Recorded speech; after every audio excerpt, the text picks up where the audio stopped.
네, 신성델타테크 주주 여러분들 반갑습니다. 강프로입니다. 자, 오늘도 신성델타테크가 3%대 강세를 보이고 있습니다. 지금 한 4% 전후에서 이렇게 등락 구간을 보이고 있는데 걱정이 좀 됩니다. 그리고 제가 사례를 한번 보여드릴게요. 오늘은 사례를 토대로 신성델타테크가 어디까지 하락할 수 있고, 그리고 반등을 확인하지 않았을 때 주가가 어디까지 이 하락폭을 키울 수 있는지를 제가 디테일하게 이야기를 드릴 테니까 그 부분에 대해서 한번 참고해 보시면 되고요. 무엇보다 중요한 내용 있죠. 주식시장에서는요, 무조건 선반영합니다. 그리고 그 선반영의 시작점은 신고가고요. 신고가의 시작점은 정배열입니다. 그리고 신성델타테크는 지금 고가에서 역배열로 전환이 되었다는 점, 이게 초전도체 관련된 이런 재료보다 훨씬 더 중요합니다. 그리고 우리가 돈을 버는 구조는요, 가격에 의해서 돈을 버는 겁니다. 가격이 올라갔을 때 돈을 버는 거지, 이렇게 가격이 떨어지면 올라가는데도 상당한 시간이 걸릴 수밖에 없고, 그리고 지금 한 7만 원 정도의 고가가 형성되어 있는 게 정말 2, 3년, 길게는 한 4, 5년씩 그런 고가가 형성이 될 수도 있습니다. 이런 부분에 현혹되지 않으셨으면 좋겠습니다. 자, 그래서 제가 그런 부분에 대해서 제가 오늘 디테일하게 이야기를 드릴 테니까 영상 끝까지 시청하시고요. 그리고 무조건 살아남는 게 먼저입니다. 무조건 살아남아야 돼요. 무조건 살아남기 위해서는 무조건 이해를 해야 되니까 꼭 이해를 하고 가셨으면 좋겠습니다. 자, 시작하기 전에 구독과 좋아요 부탁드리고, 이해가 안 되는 부분이 있다 그러면 댓글로 남겨주시면 제가 디테일하게 내용을 전달해 드리도록 하겠습니다. 시작하겠습니다. 우선 초전도체 관련주로 인해서 이렇게 상승이 나왔죠. 근데 관련된 초전도체 종목들을 제가 한번 체크를 해볼게요. 자, 선암, 파워로직스, 이런 식의 주가 움직임을 보이고 있습니다. 자, 이 내용을 보면요, 가장 강했었던 게 뭐죠? 선암입니다.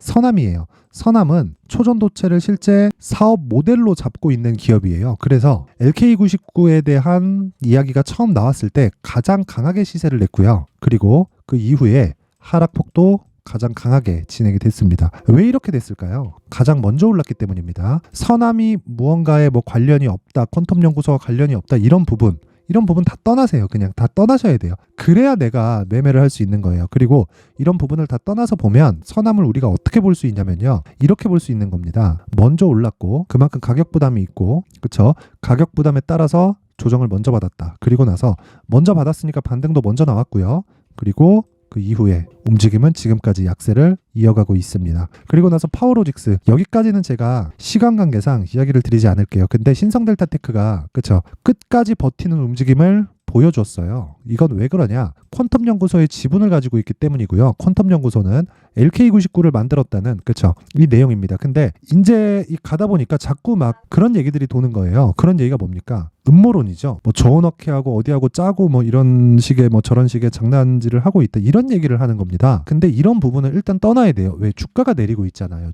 그리고 주가가 내리고 있는 상황을 내가 피하려면요, 첫 번째 고가에 대한 부분을 알아야 되고요. 그 고가는 지나온 고가에서 형성이 됩니다. 지나온 고가는 여기 8월 달에 형성된 고가입니다. 그러면 왜 신성델타테크가 선암에 비해서 늦게 떨어졌을까요? 개별적인 재료가 있었습니다. 초전도체 말고. 그게 신성 ST에 대한 상장건, 그리고 로봇 관련주들이 두산 로보틱스가 상장하는 건으로 인해서 굉장히 강세를 보였단 말이에요. 근데 신성델타테크는 먼저 시세가 있었기 때문에 가격을 지키는 정도로 진행이 되었는데, 요걸 초전도체로 잘못 해석을 했을 때는요, 이쪽이 대장이네, 이쪽이 안 빠지네, 이렇게 되는 거예요. 근데 시세가 강하다 보니까 이쪽 구간에서 정확하게 반등이 나오는데 쌍복을 찍고 내려오는 그런 상황입니다. 그리고 나서 제가 비슷한 내용을 하나 보여드린다 그랬죠. 그게 위세 아이텍입니다. 자, 위세 아이텍의 주가를 보면요, 정확하게 쌍봉을 만들고 하락 시세를 유지하고 있는 걸 볼 수 있죠. 위세 하이텍은 AI 관련주입니다. AI 관련주. 지금까지도 반등이 나오지 않고 있고요.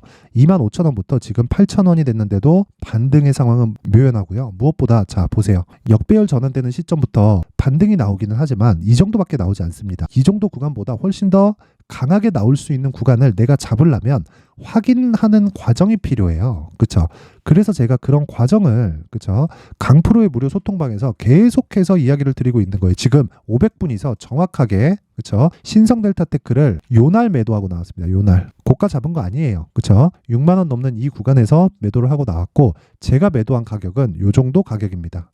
이 정도 가격. 저는 왜 먼저 매도를 했느냐? 저는 기준상으로 매매를 했을 때 음봉이 떨어지면 무조건 매도를 합니다. 기준상으로. 그래서 제 매매는 그렇게 이루어졌었던 거고, 재매수하는 시점은 이 구간에서 잡았고 다시 여기서 동일하게 매도를 진행을 했었던 거죠. 자, 그 내용을 어디서 볼 수 있느냐? 자, 잘 보세요. 여기서는 뭐 단타도 진행을 하지만 단타보다 더 중요한 게 한 가지 내용이 있습니다. 단타보다 더 중요한 게 그게 뭐냐면요. 잘 들으셔야 됩니다. 단타보다 더 중요한 건 신고가에 대한 이해를 하는 거다. 그리고 신고가에 대한 첫 번째 단계는 정배열 구간이다. 요 내용이에요. 요런 부분을 이해했을 때 소통방에서 진행하는 것과 동일한 구조의 단기 매매를 할 수 있습니다. 그랬을 때 오늘처럼 젠큐릭스 25%대 상승 중 이런 상승세를 맞이할 수 있는데 이런 상황을 무료 소통방에서 같이 진행을 하고 있고요. 무엇보다 신성델타테크 관련해서도 제가 계속해서 이야기를 드리는데 오늘 같은 경우에는 이 내용이네요. 신성델타테크 31,650원 그쵸? 5% 하락하는 그 상황이었는데 지금하고 그쵸? 지금하고 가격이 약간 더 낮은 가격이네요. 아까보다 뭐 크게 높아지거나 그런 건 아닙니다. 근데 제가 이때 뭐라고 말씀드렸냐면 자 보세요. 5% 하락 중 계속 내린다고 이야기를 드렸죠. 3만원 이탈은 사실화되었습니다. 2만원 초반까지 내릴 수 있다. 6만원대 매도를 했는데 박수 칠 때 떠나야 하는 게 맞습니다. 지금 절대 매수 금지한다. 이렇게 이야기를 드렸고 그쵸? 계속해서 뭐 따봉하고 붙죠. 자 그리고 제가 다른 이야기를 한번 드릴게요. 이거 진짜 걱정돼서 제가 이야기를 드리는 겁니다. 간단하게 이야기를 드릴 테니까 내용 확인하시고요. 자 신성델타테크 그쵸? 올라가니까 다들 엄청 좋아합니다. 진짜. 자 10월 10일입니다. 신성델타테크 고가 64,000원입니다. 62,800원대였죠. 그쵸? 64,000원 고가 나왔고요. 이미 고가 나왔고 이제 매도해야 될 때다. 이거 정말 중요합니다. 정말 중요하고요. 정말 중요하게 보셔야 되는 게 자 보세요. 아무리 신고가를 달성했다고 하더라도 신고가 이후엔 매물 소화 과정이 있다고 제가 누차 말씀드렸잖아요. 그 매물 소화 과정에서 반등을 확인하는 작업까지 해야 됩니다. 반등을 확인하지 않아도 되는 경우가 있기는 해요. 그게 대형주 그렇죠. 대기업의 비호를 받고 있을 때 예를 들어서 한미반도체가 올해 굉장히 강했고요. 지금까지 강합니다. 오늘도 한 7, 8% 정도 상승세가 나오고 있는데 이 정도의 상승세가 유지되는 건 하이닉스가 강하기 때문이에요. 이런 경우에는 굳이 그렇죠. 확인을 하지 않고 떨어졌을 때 내가 매수를 해도 된다. 왜? 하이닉스를 믿으니까. 그렇죠. 하이닉스가 추가적으로 하락할 때는 환율이 올라가고 시장이 떨어지고 이게 무한정 진행되지 않는다는 걸 너무 당연하게 받아들여야 되기 때문이에요. 자 그러면 이런 과정에서는 제가 어떻게 매도할 수 있었을까요? 밤까지 제가 이야기를 드리잖아요. 신성델타테크 내일 급락 나올 수 있다. 계속해서 이야기를 드리죠. 그렇죠. 이렇게 이야기를 드리는 게 매물 소화 과정을 지켜야 되기 때문에 그렇습니다. 그래서 자 요 날이에요. 요 날 10월 10일 날 그렇죠. 그리고 나서 바로 자 보세요. 11월 10일, 10월 11일 그쵸? DIT 10월 11일 매수 DIT 시초가에 바로 진행이 되죠. 이건 반도체 종목입니다. 전 반도체를 좋게 보거든요. 그리고 DIT 같은 경우에 10월 11일부터 자 보세요. 정확하게 요 날 하루에 20% 그쵸? 좀 크게 보여드릴게요. 하루에 뒤에 쭉 올라가는 그리고 어떻게 됩니까 이거? 하이닉스가 강세를 보이고 있기 때문에 반도체 종목을 굳이 그쵸? 먼저 매도할 필요가 없죠. 쭉 올라갔을 때 일주일에 50% 정도의 수익 구간에 들어간다. 자, 이런 내용을 확인을 하시라는 겁니다. 그리고 신고가에 대한 이해가 됐을 때 내가 여기서 매도할 수 있고요. 여기서 매수할 수 있다는 겁니다.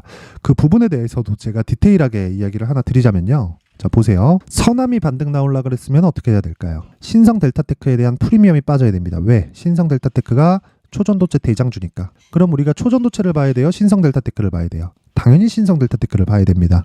그렇죠. 근데 외봉으로 떨어졌기 때문에 다시 쌍봉으로 나올 수 있는 상황이 있다는 걸 알아야 되고 고가를 제가 69,000원 고가를 정확하게 잡은 건 아닙니다. 그렇죠. 저는 한 61,000원에서 2,000원 사이에서 다 팔고 나왔는데 그렇게 매도를 할 수 있었던 건 고가를 굳이 잡으려고 하지 않았기 때문이고요. 무엇보다 중요한 건 그렇죠. 무엇보다 중요한 내용은요. 한 가지 내용이에요. 한 가지. 내가 고가를 잡으려는 것에서부터 문제가 생기기 시작한다. 왜? 매도가 어려우니까. 그래서 내가 매수를 잘하면 굳이 고가를 잡을 필요가 없는 거예요.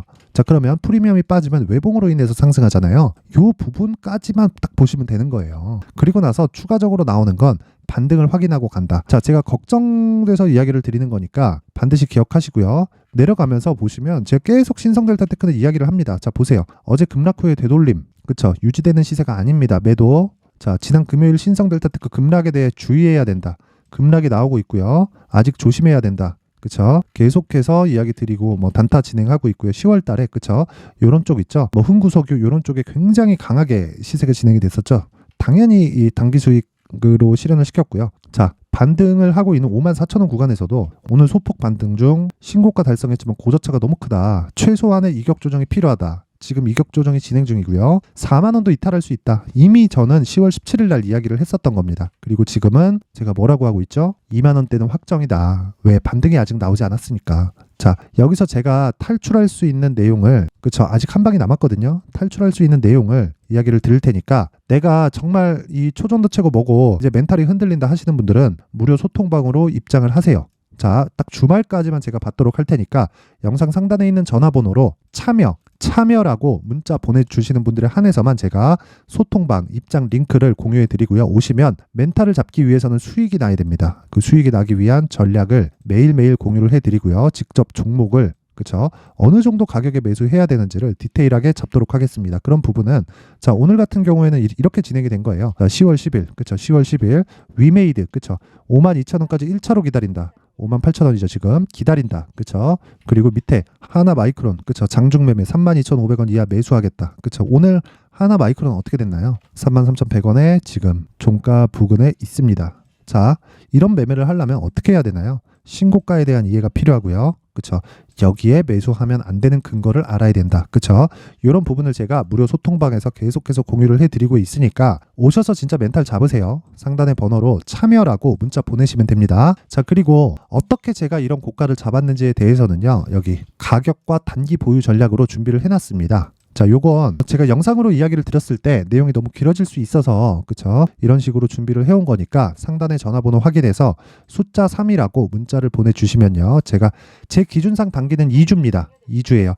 2주 안에 내가 나올 수 있는 가격을 어떻게 잡을 수 있는 건지 이 구조에 대해서 상세하게 제가 19페이지에 걸쳐서 준비를 해놨으니까 요거 딱 가져가셔서 무조건 공부하시고요. 이해해야 됩니다. 이해했을 때 내가 다른 종목에도 동일하게 사용할 수 있습니다. 자, 상단 번호 확인해서 숫자 3이라고 문자 보내주시면 제가 다 공유를 해드리겠습니다. 지금 주가가 너무 안 좋습니다. 살아날 방법 아직 하나 남았습니다. 그리고 반등 나올 거예요. 나올 건데 어느 정도의 시작점을 잡느냐에 따라서 달라질 겁니다. 늦지 않았으니까 입장하셔가지고 일단 살아나는 게 먼저다. 그리고 항상 시청해 주셔서 감사드리고요. 그리고 무엇보다 모든 분들이 성공 투자하셨으면 좋겠습니다. 자, 이제 23년도 다 끝나가지만 매매를 하시면서 스트레스를 받으시는 분들이 있을 수 있습니다. 시장이 항상 그렇긴 하지만 그래도 제 구독자분들과 시청해주시는 분들을 위해서 앞으로 차기 주도주가 될 수 있는 대시세 종목을 준비를 해왔습니다. 단타나 짧은 수익만을 쫓다 보면요. 잦은 손절로 계좌가 망가지는 건 순식간이고요. 그만큼 수익하고는 거리가 멀어지겠죠. 장기간 유지하기가 어렵기 때문입니다. 결과적으로 주식시장에서 돈을 벌기 위해서는요. 어떤 계기를 만들어야 되는데 그 계기는 한 종목에 비중을 실어서요. 수익을 보는 것 말고는 없습니다. 쓸데없이 잦은 매매를 하지 말라는 이야기고요. 그리고 한 종목에 비중을 실을 수 있어야 된다는 겁니다. 그런데 이 비중을 실는 과정에서 성장 산업군에 대한 이해가 필요하다는 겁니다. 이 부분을 반드시 기억을 하셔야 돼요. 자, 이런 성장 산업에 대한 구조와 제가 앞서 말씀드렸던 신고가 그리고 선반영 구조에 대해서 이해를 했을 때 이런 매매를 할 수 있게 됩니다. 2월 7일 강프로의 대시세 종목으로 에코프로 매수가는 17만원 이에서 진행이 됐고요. 그리고 목표가는 50만원부터 자율 매도 구간으로 잡았죠. 예상 수익 범위가 200% 이상으로 되어 있는데 신고가 이후에 선반영 평균치가 200% 이상이기 때문에 그렇습니다. 자, 그런데 에코프로가 2차전지 양극재 기업이죠.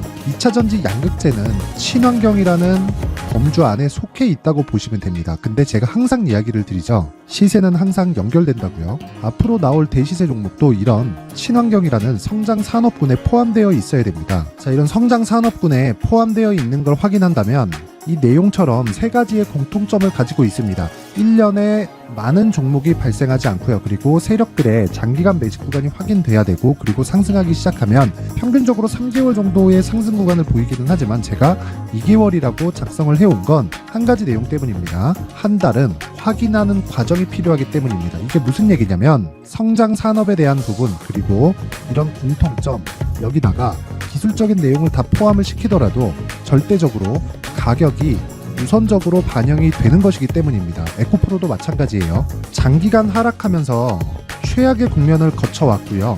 이 구간에서 먼저 하락을 했다는 건 앞서 말씀드렸던 내용처럼 고가에 대한 부분이 아니라 저가, 즉 나쁜 부분을 반영한 이후에 신고가를 발생을 시켰다는 건 앞으로 좋을 부분을 반영이 되고 있다는 거죠. 그런데 본격적인 시세는 신고가 이후라고 말씀을 드렸고 지금은 매물 소화 과정을 보내고 있습니다. 앞서 말씀드린 대로 가격 먼저 분석을 끝냈죠. 그리고 나서는 정부 정책의 방향과 맞는지를 체크를 해야 되는 겁니다. 2023년 대시세 종목인 에코프로도요, 정부 정책의 방향에 맞는 종목이라고 볼 수 있겠죠. 물론 이런 종목들도요, 신고가 이후에 시세를 낸다는 건 반드시 기억하고 있어야 됩니다. 자, 이런 내용을 토대로 23년 상반기 에코프로와 같은 대시세 종목을 준비를 해왔습니다. 자, 하반기 대시세 종목은 영상 상단의 전화번호로 대시세라고 문자를 보내주시는 분들에 한해서만 공유해드리도록 할 테니까 영상 상단의 전화번호 확인해서 하반기 대시세 종목으로 큰 수익 내셨으면 좋겠습니다.